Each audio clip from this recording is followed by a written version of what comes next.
Hello, everyone, and welcome to another episode of the Optimizing Mother podcast. I'm really excited to have an unbelievable guest here with us today, Mrs. Garelik, the first shlucha of the Rebbe to Italy. Hi, Mrs. Garelik. Welcome. Mrs. Garelik and her husband, Rebbe Mendel Garelik alav shalom, were sent 64 years ago to rebuild the Jewish community in Milan after the war had devastated people's faith and hope for a Jewish tomorrow in Europe. There were only a handful of shluchim throughout the world at this time. And Mrs. Garelik, I don't know if I should give this away, but she had the shluchas to also see the Frierdick Rebbe. We're going to hear about that soon. So this is a really, really unique and special opportunity. And today, Mrs. Garelik speaks and inspires people. And, you know, She tries to, but we really want to be able to gain and learn from all your years of experience, whether it's in your shluchas and chinuch. And we're talking today to Beis Rivka mothers and mothers around the world. And that's really what we want to hear from you. Everything that you have, worked so hard to impart in others, everything that you learned from the Rebbe, how could we take some of that in our lives? So, tall order, Mrs. Garelik. You ready? I'm going to try. Okay, so first of all, if you could tell us a little bit about your chinuch experience, the school, the seminary, what did you start in Italy, and what do you have going today? Okay. First of all, I was just married 6 months when we went on shluchas. I was just 20 years old. I turned 20 the day after we came to Italy, so I wasn't even yet 20. And Rabbi Chadakov, the Rebbe's secretary, said to me before we left, start with a school. That way your students will become your collaborators. And I looked at him amazed. I thought, collaborators? I'll have to wait a lifetime for that. But his words were so prophetic.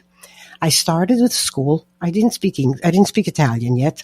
So what did I start with? I started with a kindergarten in my house. Now, a kindergarten, also, I can't say that it's not the first day that I was there, because in the very beginning, I was very shy, believe it or not. And the truth is, I am more shy than people realize, but in any case. But when I did start, I started with a kindergarten in the house. Now, kindergarten parents are ready to send their kids to just get them out of the house anytime, no? So I had no problem having children in the kindergarten. But when I wanted to start the first grade, then I had a big problem. Number one, as you said before, this was for 14 short years after the Shoah. The people that were in our kehila were all survivors. They were all from the shtetl. What did the Rebbetzin do in the shtetl? She made sholent. She made kigel. What's going on here? What's he say? The Rav's wife wants to make a school, and they wanted to be with it in the world, because this is a different world. And somehow we had to show them that this world was not different. So I'm going to just get a little bit off this for just a second to give you an example of what I'm trying to say. When our son, who was our second child, when he had his upshernish, I purposely left him long payas, even though in Chabad they don't. And I did it with the Tanai that as he got older, the payas would get shorter, because I didn't want him to have to go to yeshiva, to Lubavitch, with long payas and be. But I wanted him to have payas. And when the Rebbe saw him, he asked me, why does your son have such long payas? And I said, because the Balabatim all had payas when they were in the shtetl. But now this is a different world. Here you can't have them. And I wanted to show them that you can have them in this world. And he was a very cute, blonde, blue-eyed, Eidelizissikin that they all loved very much. And to see him sitting next to his father in shul with his payas, it brought them back memories. Italy is nicht anders, just like the Frierdick Rebbe said, America is nicht anders. Italy is nicht anders. But the world is nicht anders. And because they really thought, das ist eine andere Welt. This is a different world. And I wanted to show them it was. Now, coming back again, the same thing was with the school. They didn't want me to make a school because they wanted the school to be up to date. They thought I would be making, who knows what I would be, besides the fact that I was so young. I was only 21 years old at the time. So, the Eibishter helped. And also, the Rebbe had a very strong blick. Milano was important to him. I can't tell you why. I don't know why, but it was. And we started off very slowly, 3-4 kids. One of the things that helped us was, at this period of time, in the 1960s, the early 1960s, there were a lot of revolutions in different countries. So, when Nasser became big in Egypt, all the Egyptian Jews left, and a lot of them came to Italy. When Gaddafi was big in Libya, a lot of the Libyan Jews left, and a lot of them came to Italy. When the Shah of Iran fell, there's a big Persian community in Italy now. And these immigrants, they were happy for such a school because their kids didn't know Italian yet. And we were more like a family than we were a school. So their kids felt very good there and they were very happy there. And little by little, the school started to grow. But, at a certain point, and I was very careful when I would write to the Rebbe to always be upbeat, because I before we came on shluchas, I begged the Rebbe to send us on shluchas, and I wanted him to know that, to me, this was the whole purpose of my life. And when people talk about Mesiras Nefesh for shluchas, I say I would have needed more Mesiras Nefesh not to go on shluchas than to go on shluchas, because it was such an important thing to me. In any case, but as I said, it was very, very uphill. So one time I wrote to the Rebbe and I said, I feel like my neshama was sent down to this world just to knock on people's doors and hear them say no. I said, if that's my tafkid, if that's what the Eibusher Taka wants, no problem. I'll continue, that's it. But it seems to be so not purposeful. I did not get an answer to that letter. 2 months later, I had a story with Lugano. What was the story with Lugano? Before we went on shlichus, the Rebbe said to my husband, I hear that there's a city near Milano of Hasidim that don't learn Chassidus. He was talking about the city of Lugano in Switzerland, right. Switzerland, which is only an hour train ride away, which is nothing. And it was a very Chassidish, a very Yiddish shtetl, but they weren't Tzva, they didn't learn Chassidus.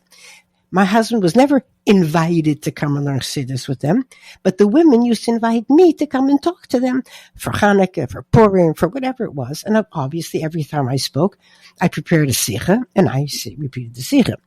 So, of course, big shot me. I thought, I'm the one that's learning Chassidus with them in Lugano. Anyway, once they invited me on a simple Sunday, and they asked me to speak twice, in the afternoon to the girls and in the evening to the women. So, big shot me, I prepared 2 sikhs. That way, if the girls come in the evening, they would say they already heard it. I was full of myself.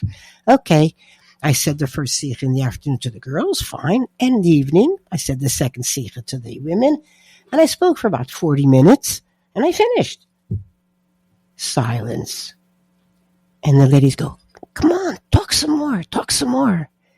And when he said talk some more, my mind went blank, which was very strange because every Shabbos in Milano, I had a Mesiba Shabbos with the girls, and I used to give them sichos all the time. Here, my mind went blank. Okay, it passed. They started to talk, to sing. When I got on the train to go back to Milano, I cried the whole way home. Here, we're looking for people to teach them Chassidus. And here they asked me for more, and I didn't have more to give. For about 2-3 days, I went around in a daze. I could not find peace with myself. I had no sipuk of the fact that I had said a nice sikh in the afternoon. I said a second sikh in the evening. No, all I could remember, all I could think of, all I could concentrate on, they asked me for more, and I didn't have more to give them. I sat down again, and I wrote a letter to the Rebbe. I wrote what had happened. And in the letter I wrote, when I was in Beis Yaakov, I studied in Beis Yaakov because when I went to school, Beis Rivka wasn't yet, they were up to the 5th grade, and I was in 8th grade. Of course, Rabbi Shem Tov said, let her pretend she knows less and go to 5th grade because so that she can go to Beis Rivka, but my parents weren't willing to do that, and they were nice Chassidish people. In any case, I said, in my class, there were such smart girls. Maybe if the Rebbe would have sent one of them instead of me, she could have done so much more. Okay. I got back a letter, and the Rebbe starts, in answer to your letter and also to your previous correspondence. So he was answering also the letter I wrote about my neshama coming on. And here in this letter, which I have made public because so many shluchas have told me how much it has helped them, the Rebbe says that Chassidus talks about two types of planting. You can plant a field of wheat. A lot grows quickly, but it's not that expensive, not that precious. You can plant a pardes of trees. It takes years for the fruits to come to fruition. But once they come, it's worth so much more. So too are in our p'ulas. Some things we do, we see the results immediately, but they're not the greatest. Some take many more years, but when we'll see the results, we'll see how much it was worth it. The kanireh, what you are doing, falls in the second category. And continue to do what you're doing, and in Yirtzeh Hashem, you will see the fruits of your labor. But what I love most about that letter, if you'll excuse me, the Rebbe continues. It seems from your letter as though you have doubts as to whether one that chose you chose well. I don't think you think so, but I won't take it personally if you do. Wow. Those words drove me crazy, but I won't take it personally if you do. But being as I'm sure that you are confident that the person that chose you chose well, continue to do, and in Yirtzeh Hashem, you will be much there. There's so much in chinuch in the story you just shared. It's like, as I'm processing, it's this idea of feeling sometimes, like the nose, you give in the kids and it's endless and they're not listening or things are going on or it's chaotic. And you feel like, am I even the right one for this? Am I even cut out for this motherhood thing? And are you doubting the one who chose you? Are you doubting the exact family neshamas that you have, the purpose? It's so powerful. I mean, the Rebbe's not taking it personally or anything, but like trusting that the Rebbe sent you there on shluchas, and I think trusting Hashem that He chose us and is giving each of us exactly the children that we need and the abilities that we need. And even though we don't see it, the difference between the different types of planting, the short term versus the long term, I think that's a very big thing in chinuch, like recognizing that, a mensch isn't raised in a day. It's like this long term thing. What's so interesting is how when he said, the Rabbi Chadakov said to me about that your students will become your collaborators, and I thought, I'll have to wait a lifetime for that. Today, if you come to Milano, the Rav here, the Rav there, the teacher here, the kid that opened up the really good ice cream shop. They were all in my kindergarten. These are all your kindergartners. These are all like you hear this rabbi with a nice long beard, and I'll tell the girls in seminary. He was on my knees in kindergarten, Right. These were, it's amazing. I think about Beisrivka sometimes like that also because, when I go to the chinuch conference and you see tons of educators all around the rules, this principal, this one opened a school, and I'm like, Beisrivka, someone like Mor Tachtel educated so many of them. So it really is unbelievable to see the far-reaching roots of chinuch. But I want to talk about chinuch also like in a family perspective. Like we're talking to mothers, raising girls. What are some of the things that you could share with us about chinuch habanais, about raising daughters? First of all, well, I don't know why you're saying daughters. What's the difference between daughters and sons? Children, okay? They're all your children, okay? Right. And they all need side their mother, side their father. So I wouldn't even make a difference there. What I would love to get over, certainly to the girls in Beisrivka that I speak to, but also to their parents. Why don't you realize how great you are? Why don't you? I tell the girls there, like, what can we be to be more chassidish, or what can we be closer to the Rebbe? I say, what are you doing here? Why are you all here? I look at classes kanahara of hundreds and just walking the streets and just sing. Why aren't you out there with all that garbage that's out there and having your good time? You think it's a good time, yeah? You're here. I said, you don't realize how great you are. Because why are they where they are? Only because of Rebbe. Okay? It's only because of Rebbe. If not because of Rebbe, and if not, and the importance that Rebbe is, they don't even realize how important the Rebbe is to them and how much a part of their lives it is, because they take it for granted that this is the way it is. But they don't, that's why I say to them, the mere fact that you are where you are, it's all thanks to the Rebbe. The fact that's that. So it's not as if there's a problem with your hiskashrus. Your hiskashrus is so natural, so normal that you don't realize how great it is. But I'm just saying something that, again, I had this Italian teacher. She was the principal and the teacher, and she was a very, very good friend of mine. Very good. I always say, I had to come to Italy that my best friend should be an Italian woman. Anyway, It was the last day of school one day. And we went, the kids had gone home, and the two of us sitting down in the garden and talking. And I say to her, Mimi, we have so few kids in school. And she goes, Bessie, the Rebbe told you to make a school. He didn't say how many kids have to be in it. Wow. Okay? Just to tell you that, where did she get that from? Because to me, or I had promised her, she was a principal for about 35 years. When she finished and she was retiring, I promised her that when the Rebbe comes to take the school and she's going to be the one to give it to him, the Italian side of it. I had to promise her that. She's going to be there. Right.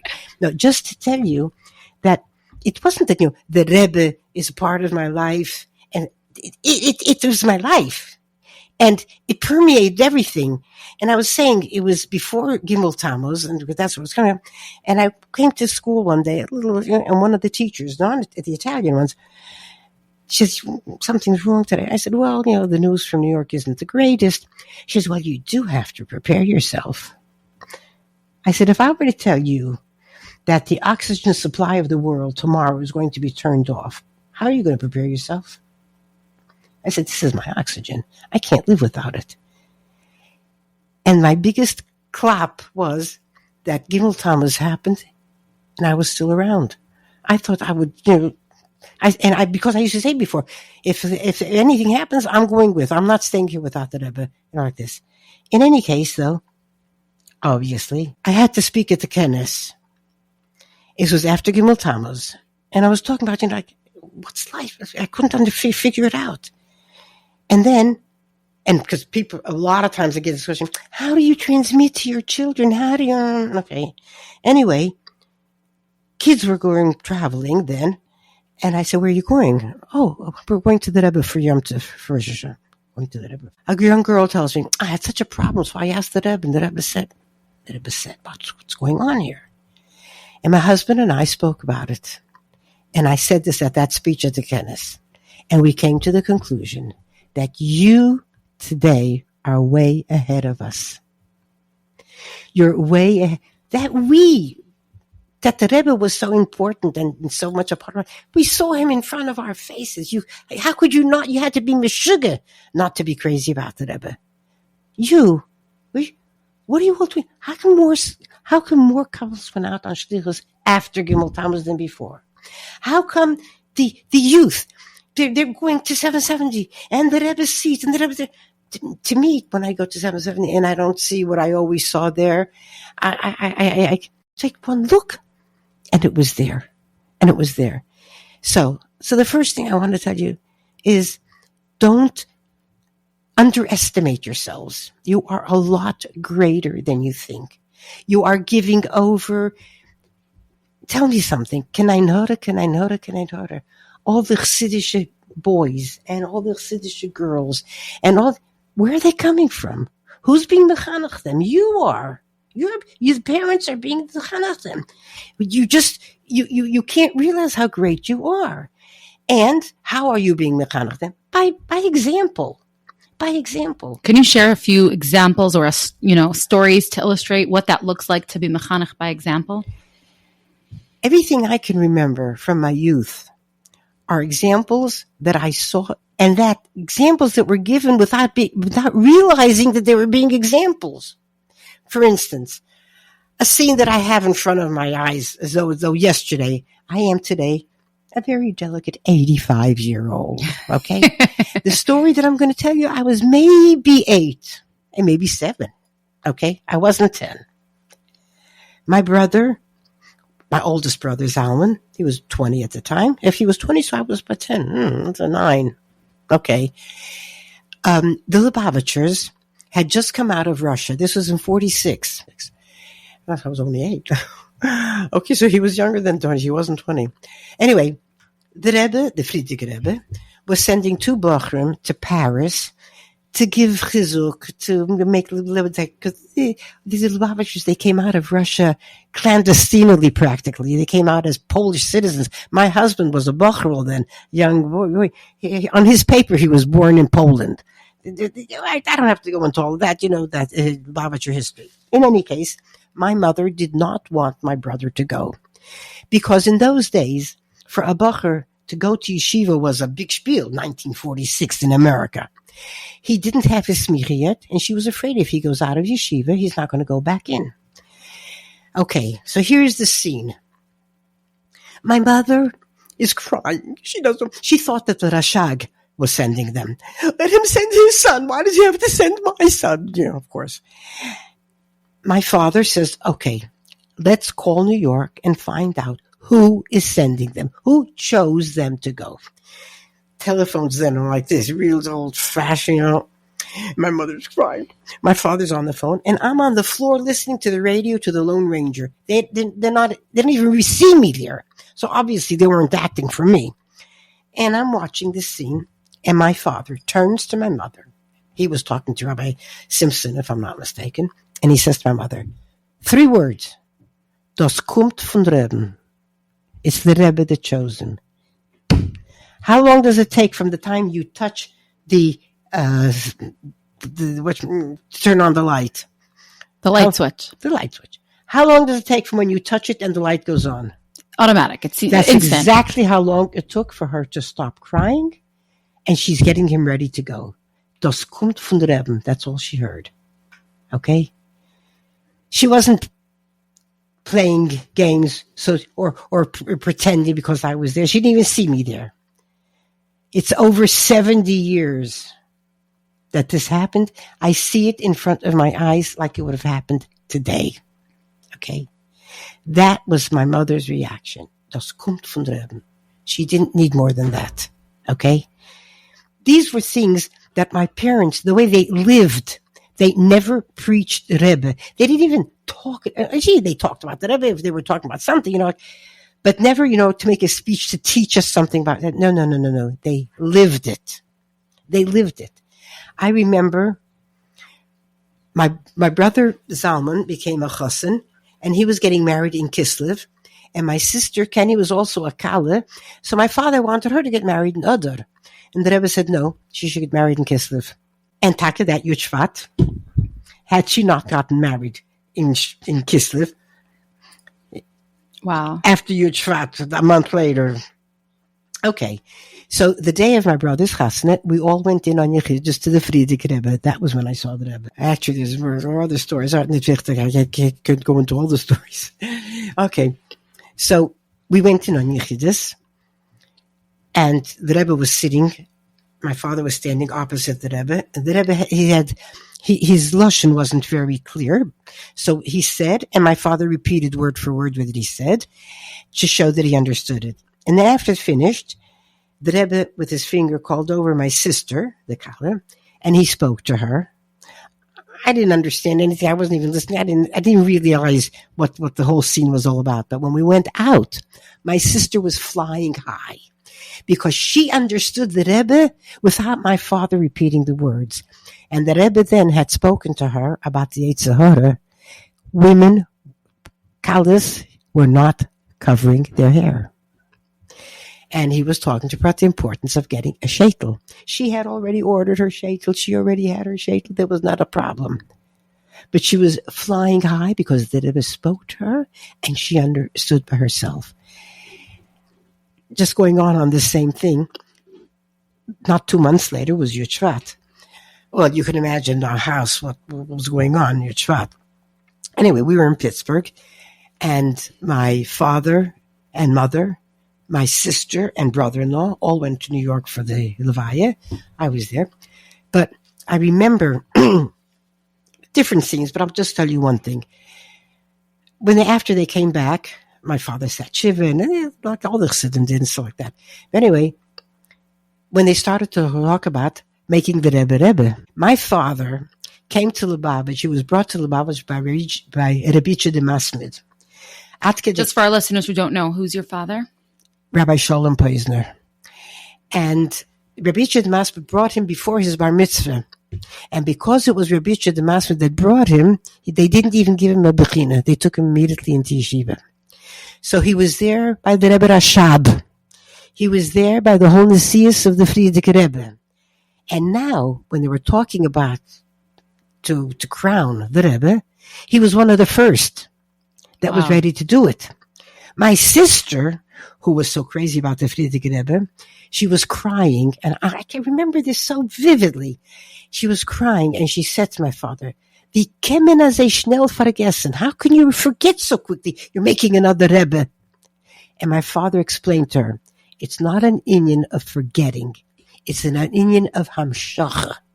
It's an inyan of Rebbe. It's one Rebbe. And Taka, when he used to talk about, when he was a Bach in Yeshiva, he would say, when the Rebbe was saying a Maimer, we're talking about the Rebbe Rashab, the Rebbe, the Frierdiker Rebbe, his son, would stand opposite him and repeat what he was saying. So, but he would say, when the Rebbe was saying the Maimer, so the Rebbe was saying, and I would go, Pa, which Rebbe? Rebbe. He never said the Rebbe Rashab, he never said the Frierdiker Rebbe, he never said the Rebbe Zulzuntain. Rebbe. It was one Hemshech Rebbe. Wow. It was one Hemshech Rebbe. And you absorb that. And this is the way we grew up. And like I say, these were things that happened because this was happening at the moment, not because they were giving us a lesson or they were teaching us how to behave. So it's not about giving speeches to our kids and preparing topics. Don't preach. They don't want to hear it. Live it. You have to be a living example. And I know we're discussing now, but I'm going to put this in any case. When we came to Pittsburgh, I was only 4 years old when we came, even less. There were only two people in Pittsburgh that had beards. The Sheikhet and the Rebbe. The Rebbe always stayed home. He never walked on his own. The Sheikhet lived upstairs from the butcher shop, up and down. That's it. My father, though, who was the third one who had a beard, walked the streets of Pittsburgh because he was looking for kids for the yeshiva and Bechlal, in Yonim of Hafatza. People weren't used to it. They used to fall out of their cars looking at him. I went to public school from kindergarten till third grade.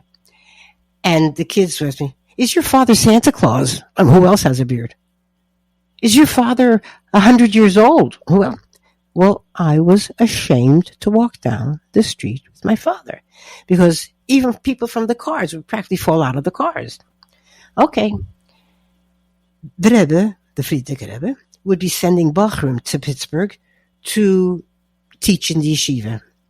And one of them was Rabbi David Edelman from Springfield. And I'll never forget. We were walking up Murray Avenue, and I go, "Rabbi Edelman, aren't you ashamed of your beard?" And he looks down at me and he says, "Ashamed? I'm proud of my beard." And I remember thinking to myself, this guy is nuts.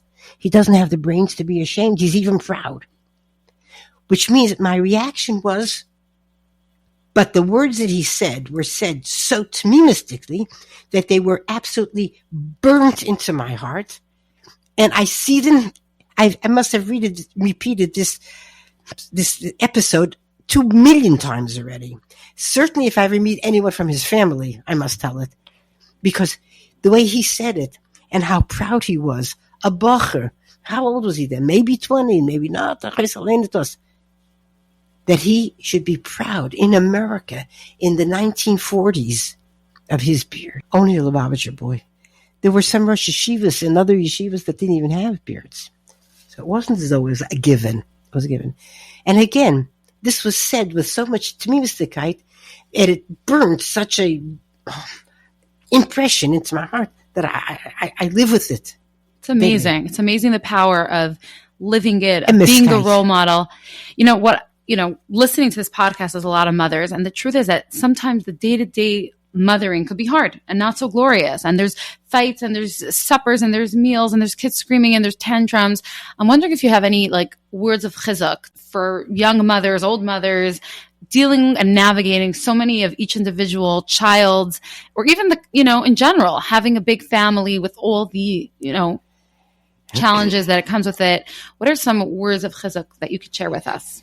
All right. First of all, you should know that it's very normal and natural for a mother to get nervous and to get upset and to feel that she's overburdened with something. She shouldn't feel guilty about it. That's number one.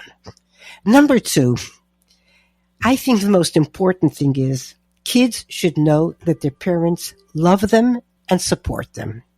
That doesn't mean that they shouldn't discipline them. It doesn't mean that they don't get... A child has to know that at the end of the day, If he needs his mother or his father, they're there for him, no matter what he does and no matter how. Now, my parents were very strict with us. But it's so funny. I don't even remember so much some of the strictness as I remember, for instance, there was no Chol Yisrael or anything. My father gave me a dime to go buy an ice cream. A dime to buy an ice cream, hey? I was allowed to go get an ice cream. I go to the ice cream. But smart aleck me, I bought, it was an ice cream roll with cake and milk. And my father says to me, how do you know that cake is kosher? Yeah, Pa, it's kosher. I know it's kosher. I was maybe 8 years old. I knew it was kosher. And my father, who had no problem giving a frask if I deserved it, with patience, he kept talking to me and talking to me and talking to me till he wore me down. I'll give you another border and you can go get yourself another ice cream. No, I want this one. But it's not kosher. He just spoke and spoke and spoke. He didn't get upset with me. He didn't get nervous with me. And like I say, he was a strict father. There were plenty of times once my husband said to me that he never got hit by his parents. I said, I got for you too. Okay. So that was it. And that always made an impression on me.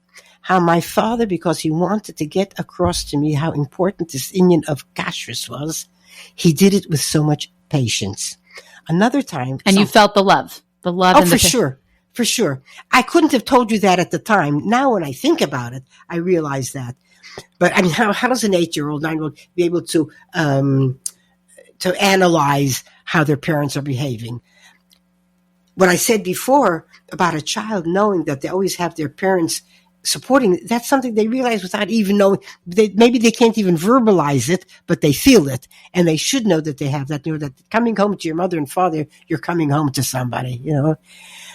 But there was another thing. My father once sent me down to buy a pack of cigarettes. It cost 25 cents. He gave me 2 dimes and a nickel. Okay.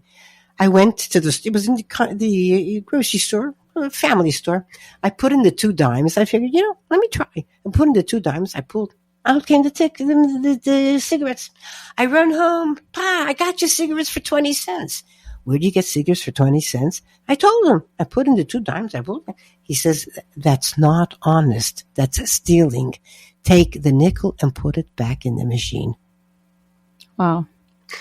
I went there, and the woman in the store who knew me, she said, what are you doing? I told her. She went and she pulled the coin, and out came the nickel, obviously. She wanted to give it. I said, don't bother giving it. My father said, I have to put it in. That stayed with me forever. No matter when a mistake was made in my favor, I could never, I would stop. Look, you made a mistake. This is yours. And give back. It was such a strong message of honesty. And again, he couldn't possibly know the extent, but to him, what's haste? You can take something. It's stealing. It's not honest. And to him, that wasn't finished. He got that lesson across to me. He didn't lecture. He didn't make messages. He didn't threaten. He didn't go back and put in the nickel. So how could we work on being, calmer, explaining, sticking to values without getting all upset? And first, like I said before, there's nothing wrong with a mother or a father getting upset sometimes. You have to remember, you're also human. Exactly, human. So Mrs. Garelik, I'm curious, what are more ways that we could strengthen our own feeling of wow, Torah and Yiddishkeit is the best thing ever for our lives, and that will trickle down into our chinuch of our children? Listen, let me tell you something. My husband loved learning and davening and stuff like that. So many, many times he would get up at night, he would sit down in the kitchen, he would learn. The kids sometimes, would wake up at night or whatever. My daughter, Rivki, sometimes she would get up, and Tati was sitting in the kitchen, so she would go into the kitchen, and he would peel an apple, give a piece to her, and a piece to him. Okay. It's ad kedei kach that my husband once, when he was going to New York, he says to me, are you going to hear the children if they cry at night? I said, when you're not here, they don't cry at night, because they know I'm not going to sit in the kitchen and peel an apple with them. Anyway. When my Rivki was in 1st grade, And I must say that in our school, they learned Ivrit very early. We always had to teach them. She had to write a composition in first grade. And this was her composition. Abba Sheli Tzadik. Abba Sheli Lomed Torah Kol Halayla. Wow. Okay? That was her whole composition. We never talked about it. We never said, oh, you know the Tzaddik comes up, gets up at night. This was our normal way of living. And this normal way of living is what transmitted itself to their children. Now, I'll never forget, when I found out that I was pregnant with my first child, I said to my husband, oh, pretty soon we're going to have a baby, and you're going to be taking the baby to shul. You know, when it goes up, you'll take shul. He was so upset with me. Now tell me that I'm going to be taking shul to the shul, and you take her to shul. I said, oh my gosh, I'm married to a monster. What's going on here? He didn't know what it meant to have children. Once he had his children, he would schlep them with him wherever he went. It was a 20-minute walk to shul on Shabbos. He would talk to them the whole way there and the whole way back. Once he came home and he says, you know what, Levi asked me a question. I didn't have an answer. I said, okay, so you didn't answer. No, a kid asks, you have to answer. He took it so seriously, the chinuch of his children. A child asks a question, you give an answer. You know, I was a pretty strict mother. I did not let the children sit at the table with us at Shabbos until they were about 6 years old. And I said to them, and also about going to shul, I said, you do not have to go to shul. If you want, I'm going to send you to the park with the shiksa, and you can play there and do what you want. Because if you go to shul, you are not going to run around and play. You are going to sit like a mensch. And if you're not ready to sit like a mensch, go play. Gesundheit. You are not obligated to go. The same thing was at the table. I said they would be there just to hear Kiddush, and then I would send them to their room. If it was at night, to go to sleep. If it was during the day, it was to play. I said, if you want to sit at the table, you sit at the table like a mensch. What should I tell you? The fondest memories that my children have are of being at the table Shabbos. Because by the time they were allowed, they weren't, like I said, about 6. I'll never forget. Once, we made Kiddush at 1 o'clock. 5 o'clock, my husband says, Shir Amalos. And my daughter goes, no, Tati, another little bit. Okay? Another little story, another little vertel, something. Whoever was at our house, I mean, I even have a letter here. It's not here, it's in there, but here. That someone wrote to their daughter. These parents were traveling, and they went to Eretz Yisrael. They came to Europe. They're relatives of ours. The daughter is married to a nephew of mine. So the daughter sends her, she says, now I know why my mother was writing all these letters. She says, of the whole trip, and they went to Eretz Yisrael, they went to different places in Europe, and they came to Italy. Of the whole trip, my mother talks about the Shabbos that she spent in Milano. And she says, every yeshiva bacher, before he gets married, should spend a Shabbos at the Gareliks. Okay? Because my husband, and he used to like squeeze it out of me. Think of something, because I was the mechaneches, you know. Think of something else. Think of something. This so like Friday night, when he would sing Shalom Aleichem, the kids were standing with him. And as they sang Shalom Aleichem, and they sang Yishachayil, and then they sang Shalom Alos, and they sang, he would let this one and let this one. And they felt they were, you know, at the table, he would speak to them. But just to tell you, I had 3 married children. Okay, so this already, and this third daughter got married in Tammuz. After Shiva Brachas, we went to the country for Shabbos. We have Kanada 7 children. 3 were married, and the other 4 not. When we finished eating, the new chassan came running after me, and he says, Shviger, I never saw such a thing in my life. Married children should sit at the table and not open their mouths when their father is talking. Wow. He couldn't get over that. By us, it was if Tati was speaking. You didn't talk while Tati's speaking. Tati's speaking. Tati said, when I sit at a table today and I see the father talking and half the people are not even listening, You can't. I can't take it. I can't take it. And by yes, it was such a natural, it was such a normal Tati speaking. Everybody knew that. So their derech eretz for their father was, and as a matter of fact, one of my students, who not a Lubavitcher, one of my Italian students, when she got married, she was living in Eretz Yisrael, and she goes, how did Rebbetzin keep her kids so good in shul? Because my kids, you want to come to shul? You sit and behave. You don't have to come to shul. You're not obliged. But when they came, so you couldn't figure out, how is it?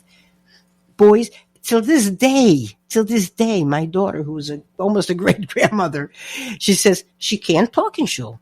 She can't. She's in shul. She can't talk. You don't talk in shul. You don't talk in shul. Wow. I want to hear a little bit about, I know you also recently were involved more with the seminary. Oh. Let's hear. I want to hear also, I understood you teach Bais Yehudi? Oh, boy. Could you share, what is like your go-to thing that you teach the seminary girls that really, again, builds us and our sense of pride and Yiddishkeit and Torah and values? I'll tell you something. I don't even talk only just to my seminary girls. I talk to the Beis girls, or I'll talk to, obviously, the 12th graders and so on and so forth. I say, I want to go down in history as the only woman that puts these two words in the same sentence. The Shulchan Aruch is romantic. And I'm waiting for people's reaction. I know, I tell the girls in seminary, I say, girls, you don't even know what I'm talking about. I say, when I talk to married women, they think I'm off the wall. I say, and I'm waiting for that. And then I go into it. But before I go, and I'll give you some examples, but before I go into it, I love to talk to the girls and I want to explain to them, number one, we think that the Shulchan Aruch is very restrictive, this not, this yeah, like this and not like that. What they don't realize is that the Shulchan Aruch is guiding us. It shows us the way. How? We don't have questions. Should I, shouldn't I? Is it right? Is it wrong? It's all clear there. We don't realize what a guide we have by the Shulchan Aruch. But even more than that, when I talk about my Bais Yehudi things and relationships, I'm not afraid to say the word boy to the girls. And I don't want them to feel guilty because they think about boys, because I think it's the most natural, normal thing. As a matter of fact, in one of the first years, I think it was the first year of seminary, a girl imagined that she felt that she could do such a thing. She sends me a message on the phone. Mrs. Garelik, is it so terrible that I wish I could be talking to a boy now? I read the message out loud to the girls without saying who sent it, obviously. Is it really so terrible that I wish I could be talking to a boy? It's terrible. It's wonderful. If you don't want to talk to a boy, why would you ever want to marry a boy? So what? That's another story. And lately when I do it, because the girls always have the question, obviously, I'll get up and I'll go over to it. I'll just amble over as though nothing. And I'll say, a normal boy and a normal girl that are talking to each other. And if they talk and talk and talk, at a certain point, talking isn't enough, and I start holding her hand, and then I start putting my arm around her shoulder, and I said, what's normal is that things are going to lead to where they shouldn't lead. And that is why the Shulchan Aruch is very clear with what is permissible and not. And when I talk to my girls about the romance of Shulchan Aruch, I never talk about a man and a woman. I only talk about a husband and a wife. Because a man and a woman can't do anything ever. Yes, needed, not needed, and has nothing to do with it. And then, but I want the girls to know, girls, there is nothing wrong with your thinking about boys as long as just you're thinking about it and you're not doing what it's, I go like this. All the Indian, the whole Indian of Nida, of the dinim, of what you are allowed or not, I call it muktzeh. It's like Shabbos, you're not allowed to touch a pen. What's wrong with touching a pen on Shabbos? There's nothing wrong with touching a pen on Shabbos. But the Chachamim know, if we're going to let them touch the pen, they're going to hold the pen, they're going to write with the pen, and that you're not allowed. So what did the Chachamim do? Instead of getting to that problem that you're going to write when you shouldn't, they assered touching a pen on Shabbos. Okay? The same thing. All the Hilchas Nida are all things that the Chachamim say, we don't want you to do this because it's going to bring to more intimacy, and that's what's prohibited. Okay, so thinking of it this way, let's see. What are the Chachamim prohibiting us from doing when we're nida? So I call it my glass of water bit. All right, what's my glass of water bit? Pure Kitzur Shulchan Aruch. Pure Kitzur Shulchan Aruch. A husband walks into the room. He sees a half a glass of water on the table. He wants to drink it. He can drink it. No You're making me thirsty. He can drink it, no problem. However, the Shulchan Aruch says, if he saw his wife drink from that glass of water, but he doesn't know that she's a nida, she has to say to him, don't drink it, I'm a nida. That's all it says there. When I was first learning this, I'm thinking, what is going on here? If because she's a nida, he shouldn't be drinking that water, why shouldn't she have had to tell him in the first case that she's a nida, don't drink that water? No, the fact that she's a nida is not the problem. It's the fact that he connects her to the glass of water. So in other words, what the Chacham That he saw her drinking it. Right. So he connects that glass of water to her. Before it was just a glass of water. Now it's a glass of water that she drank from. Big spiel. So I say, so what Chachamim thinks that because they're going to share a glass of water, it's going to bring to more intimacy? So I go, well, it must be some hot couple. And I finish off with my Chachma. Yeah, some hot. Okay. One day, my granddaughter-in-law, Bubby, tomorrow's my birthday. I'm inviting up some women who aren't so makbid in Taras HaMishpacha. I want you to talk about it. Okay. So I came up. I gave my glass of water bit. And I finished off with my usual chokhmah. It's got to be some hot couple. If the glass of water is enough to bring to more intimacy. And then one of these young ladies from out there says, yeah, but how would you feel if you saw your husband sharing a glass of water with another woman? Bam. Imagine, when I said this to my girls in seminary, they went, they were shocked. Well, when she said that, I was left speechless. And the other women as well. I couldn't believe my ears. And I thought to myself, aha. So if my husband, I remember calling up my sister in Eretz Yisrael. I said, Srivka, what would you do if you saw Avram sharing a glass of water with another woman? I'd kill her. No, first she had to kill him. And then she changed on she'll kill her. Someone got killed. Aha. What drove me crazy was the Chachamim 300 years ago realized that for a man and a woman to share a glass of water is an intimate act. And me, the American girl, didn't figure it out. Even when it was pointed out to me, it was mind-blowing. The Chachamim, and when I talk about the Chachamim, I say, you know those old rabbis with the long white beards? They knew what they were talking about. Because all the things that are there in the Kitzur Shulchan Aruch, those rabbis wrote them there. One of the things there that I love, it's only because it's a little bit poetic, it's not even romantic. He says, Lo yigala afilu be'etzba ketana. Ribeina dialma. Who needed that? He said, Lo yigaba. Finished. No. Afilu be'etzba ketana. He can't even touch her with his pinky. Even with your baby finger, you can't touch her. Where do you get that? In the Kitzur Shulchan Aruch. Okay? Another sif right there. The Chachamim naturally wanted to make Isser. They wanted to, the Aser, that a woman, when she's a Nida, should put on makeup, jewelry, and colored clothing. Because these are all things that make her attractive and makes life difficult for the man, right? Ubekeshi, that word ubekeshi is in the Kitzur Shulchan Aruch with great difficulty.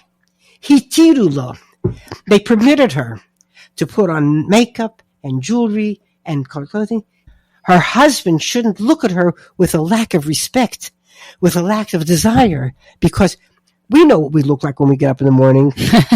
All right? Don't tell anyone. The cute one is, this woman gets up, she looks in the mirror and she goes, Magia lo. This is all he deserves. Okay. But I'm just saying is, but the Chachamim, they could have said, we're very sorry, my dear friend, for 2 weeks, you're going to look the way you look, but no. They didn't want one husband should look at his wife with less respect, with less love, with less everything because of them. Ubekeshi hitirula kedei shelo tizgana al baila. Where do you find such a thing? Where do you find such a thing? I'm going to give you one more example, because I say to the girls, you know what? The Shulchan Aruch has opera also. I'm willing to bet that this never happened, but it's in Shulchan Aruch. Opera, okay. Okay, it says, a kala is counting her shiva nikiyim before the chuppah. After a day or two that she's counting, what does counting mean? She's either clean or she's not clean. Okay. After a day or two, she has a sichsuch with her chassan. Out goes her chassan, and the same day, in comes another chassan. I call them chassan aleph and beis. Out goes chassan aleph, out in comes her, and she wants to count now to get married to chassan beis. So the chacham say, the day that she counted, thinking she's marrying chassan aleph, do not count, and she has to start all over again. Okay. 1 second. What's it saying? Okay. Just say that sentence again because it got interrupted. That the days Chachamim say that the days that she counted, thinking that she's marrying chassan aleph, do not count, and she has to start all over with chassan beis. Okay. I say this is a very busy woman. After 2 or 3 days that she's counting for chassan beis, she has a sichur with chassan beis. Out goes beis, and in comes back chassan aleph. She has been counting every day. What does counting mean? You're either clean or not clean. That's all. Who cares who the chassan is? The chacham say no. She has to start all over again, even though she was counting every day. Why? Because in the middle here, she was thinking about somebody else. What does thinking have to do with it? The chachamim, now these are my words. The chachamim are saying, al piteda, when a husband and wife unite, it's not just two bodies coming together. It's two minds. It's two hearts. It's two souls. It's two kishkes. It's the person completely. If she was thinking about somebody else, it invalidates it already. Wow. Where are you going to find that? Wow. Find me one place where the person's thoughts can make a difference in the whole inyan, in the whole issue. Only Baruch HaChamim.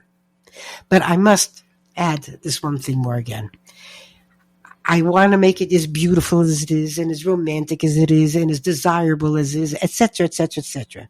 And at the same time, in the Kitzur Shulchan Aruch, it says, a woman that postpones going to the mikveh from when she should, it says no good. A woman cannot use mikveh as a weapon or as a privilege. No, I'm so upset with you. I'm not going to the mikveh tonight. I would tell my girls, don't ever say that. You're upset with your husband? Go take the rolling pin and hit it over the head. I don't care. Don't use mikveh. That is not a privilege of yours that you are bestowing upon him. It is an obligation of yours. It is a privilege that the Eibishter gave you, that it's in your hand, and use it properly. Don't ever use it as a Go to the weapon. mikveh and figure it out after. Don't ever use mikveh as a thing. That's it. You know, I want to ask you, I heard that your husband got a letter from the Rebbe for every day of the year. Is that true? I'll tell you. Can you pull out of the mental archives in your head some letters, some personal things that you got from the Rebbe about chinuch? Listen, no, I don't remember, frankly, particularly about chinuch. What happened was my husband collected the letters that he got, and a lot of them are also, I think, nichtav klolim. He had, and he put it together. He had practically for every day of the year some letter of the Rebbe. And whenever there was an occasion in the family or something, he would pull out a letter of that day. What were they mostly about, the letters? It depended. It could have been, like I say, it could have been private letters that were to him, or it was even the Michtavim Klolim of that date. Did you ever write to the Rebbe about chinuch of your children? Or hear something from the Rebbe about your family specifically? I don't remember. I don't remember that. When I told you when the Rebbe asked me about my son's payas, the Rebbe asked me, doesn't he have about the child? Doesn't he have a shayla why he has such long payas and his father doesn't? I said no, he never asked. But now I realize, and it's funny how it didn't occur to me all those many years later. My husband let his payas grow, and he used to wear his payas, and back at his years. So his son shouldn't think why he's different. I don't know. I'm just saying they never were longer than his, but he wore them back at his years till the last day. Wow. He did. It was only now reflecting on it, because to me it was natural that he had it. It never occurred to me. I mean, I'm going to say why he's payas like this, like that, or not. But he would go when he would go to the barber, he would be very careful he shouldn't touch his payas. Right. Mrs. Garelik, I'm sure you had lots of letters and guidance from the Rebbe, right? Can you share with us,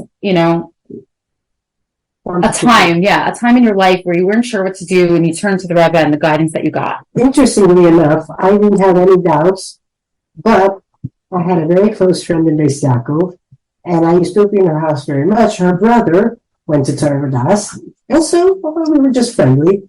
And he heard from me. I was finishing high school very early. I was 16 years old when I finished high school. I wanted to go to college. I'm talking about 1954. And college wasn't what it is today. They didn't have Jewish kids as much. And I think I'm going to go. And he said, what? You're going to go to college? You can't go to college. Ask the Rebbe. I said, I'm not going to bother the Rebbe with such a question. Leave me alone. Ask the Rebbe. Don't. And he wouldn't leave me alone. Okay. So I wrote my father, and I told him, I said, my parents knew I wanted to go to college, and they had no problem with it. And I told him that, this guy keeps bothering me, saying I should ask the Rebbe. And I said, and being as I do want the Rebbe to guide me in my life, maybe I should. I don't know if I should ask or not.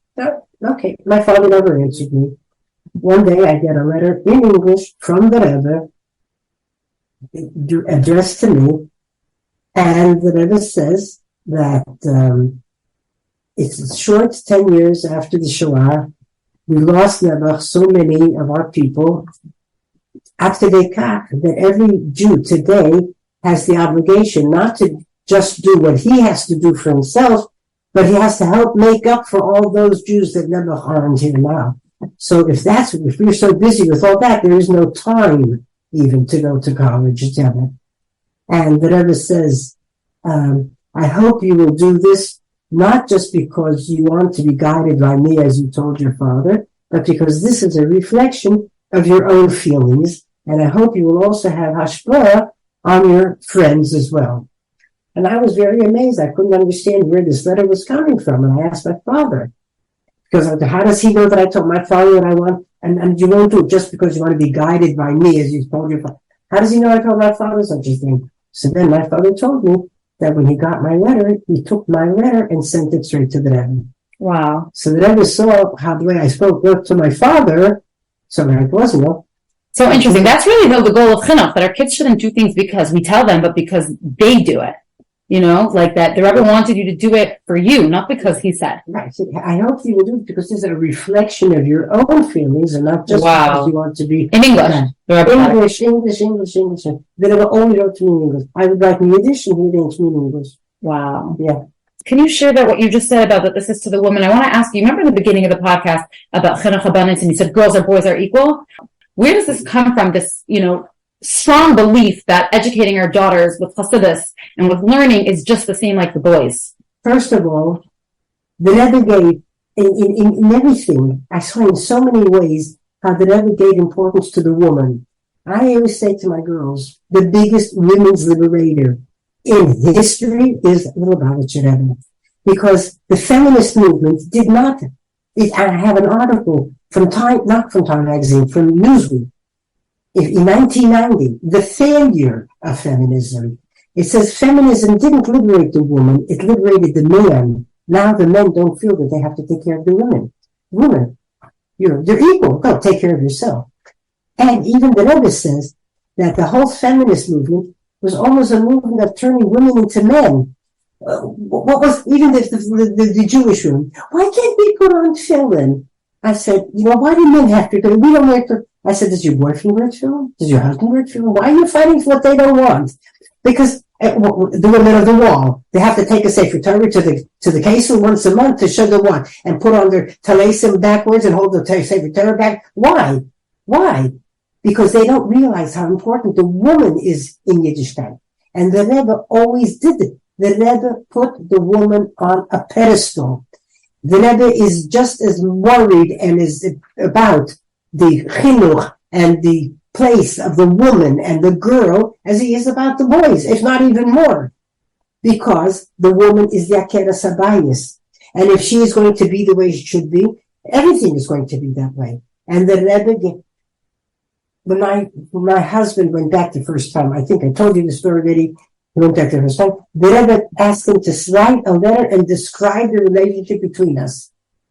Why? I didn't complain. He didn't complain. No. I don't think you told me this. The Rebbe said to write a letter. My husband wouldn't talk. So the Rebbe knew the only way he can find something out from it is if he writes it. So he said, write and describe the relationship between you and your wife. Whoa. We were just married 1 year. This was in Ov. In Tammuz, we had opened Gan Yisrael. The Rebbe spoke about it at the Tavrenim. And what did he say? A Russische Bocher with an Amerikaner Mädel. He emphasized that difference. And I think, now this is my own words, I think that the Rebbe wanted to know, do we have a common language? This Russian boy and this American girl? In any case, he asked my husband to describe it. I was too proud to ask my husband what he wrote. This was on a Tuesday. Thursday he went in and he handed the Rebbe a whole letter. The only thing he told me was the last line, because the Rebbe was magiyeh. He wrote, Efsher loy hayisi tzorech v'ha'arich kol kach b'ma'alei sera. Efsher loy, the Rebbe crossed out the loy. Can you translate? Maybe I should not have been so profuse in her praise. Maybe I should not, the Rebbe crossed out the not, to be profuse, the Rebbe underlines twice. Wow. This was on Thursday. Sunday morning, he was leaving Sunday night. Rabbi Chadikov says to him, you going home? Yes. Are you bringing your wife a present? Yes. What are you bringing her? He said, cake. There was nothing. That's what I wanted to take me. Remember, he knew exactly what to bring me. So Rabbi goes, look, cake. She should eat something. Maybe get something gold. My husband said, okay. What do you think? He didn't have too much imagination, my husband and jewelry. He said, a watch. Okay. Rabbi Chadikov says, can I help you choose it? A pleasure. Okay. All right, it was Sunday, stores are closed. Right? Rabbi Simpson had just started in his room. They called him up. He should bring a little suitcase with watches to Americas. Okay. He came. So Rabbi Simpson, and Rabbi Chadikov, and my husband, and I think his brother. Okay. Each one said his data. And then at a certain point, Rabbi Chadikov picked up all the watches and brought them into the Rebbe. My husband nearly had a fit. And the Rebbe said, if there's time, the face of this, put the band of this. But if there is no time, then this watch. And the Rebbe sent out a machzer, the Rosh Hashanah Yom Kippur, and he said, and this is my present to her. Huh? So, it's funny how only recently I started to think, because the Chatchila, I think that he told my husband to get me a present, so he also, and this is my present. But I was thinking not so long ago, my husband in that long, I'm sure the glue that kept my husband and me and made such a beautiful couple out of us was Rebbe. It was the one thing that we were both so passionate about. And it was the one thing we were always on the same page. There never, even as a girl, I used to say, in Beis Yaakov, I don't want to be number one by my husband. I want to be number two. The Rebbe has to be number one. And very possibly, I think my husband must have written something because, and that was why that I was saying this is my present to her. But anyway, obviously, when my husband came home, I could have asked for the moon, and he would have gone straight up to get it. And I always tell this story to say how the Rebbe, what did he do with this story? He lifted the importance of his wife in the husband's eyes. What more do you need? My husband never came home without a present. He knew that I adored Chanel number 5. My husband knew to buy Chanel number 5. Wow. And he always came home with a bottle of Chanel number 5. The Rebbe put the woman on a pedestal. And as such, he made her so important, more than any feminist movement in the world. Beautiful. Really, really, really, really amazing. Can we go back to that for a second? Because you know what? Many people have children in a family, and different family members have different standards and different students. What do you think is the best way, and I think we'll end with this question, to raise children with the high standard without giving into peer pressure, without caring, in Milano, I'm sure there were all different types of kids. So how do you give kids that feeling of pride to do the right thing, even when other people are not doing it? This is what I wanted to tell you, that our kids knew that they were different. They knew because they knew about Sai, about Kasher, Sai, about Shabbos, and everything else they knew. But I think we never imposed on them. We didn't make it hard on them. We made it easier on them. We made it better on them. Like for my husband, when he would go to New York, when he would come back, he would always make sure to bring back, schmonzelach even, but Yiddish Sachen. My kids knew all Yom Tov songs because we always got all the tapes. They had coloring books with singing. Even though they knew they were different, but they got so much attention and they were so appreciated. Imagine my daughter, when she was about 70, like for instance, the neighbor upstairs, when she wanted, she needed some sugar, she would come down and say, can you give me a cup of sugar? Of course, I would give her sugar. You never ask me for anything. What can I ask her for? So when we would have something, I say, can I have a couple of your chairs? I need some chairs. So I wouldn't take anything else from her. So my daughter, she realized this. She realized how people would need us and would take and we would give and we were very, but how we were careful we were of what we would take of somebody else. And not only that, when she went up to get the chairs, and I was so happy because she was a Rebbetzin Garelik, and I was really scared what's going to be, And she said to me, I feel so sorry for her. Every day is the same. Like she doesn't have a Shabbos, a Yom Tov for this. Right. She doesn't have Shabbos and Yom Tov, meaning like, it's so important to make our kids that have the high standards feel like they are the ones who have the coolest, funnest, most exciting life, and other people are deprived, as opposed to chas v'shalom, the opposite. Love it, Mrs. Garelik. Thank you so, so much. This is like an amazing point to remember, to really build our children up, give them the sense of pride as Yidden and as Hasidim. Thank you, everyone, for joining us today in this incredible conversation with Mrs. Garelik, who became my best friend, by the way, over this hour, and I'm so excited. Thank you. Thank you for joining. Please subscribe to the Optimizing Mother podcast and share this with your friend. And thank you for listening with us today.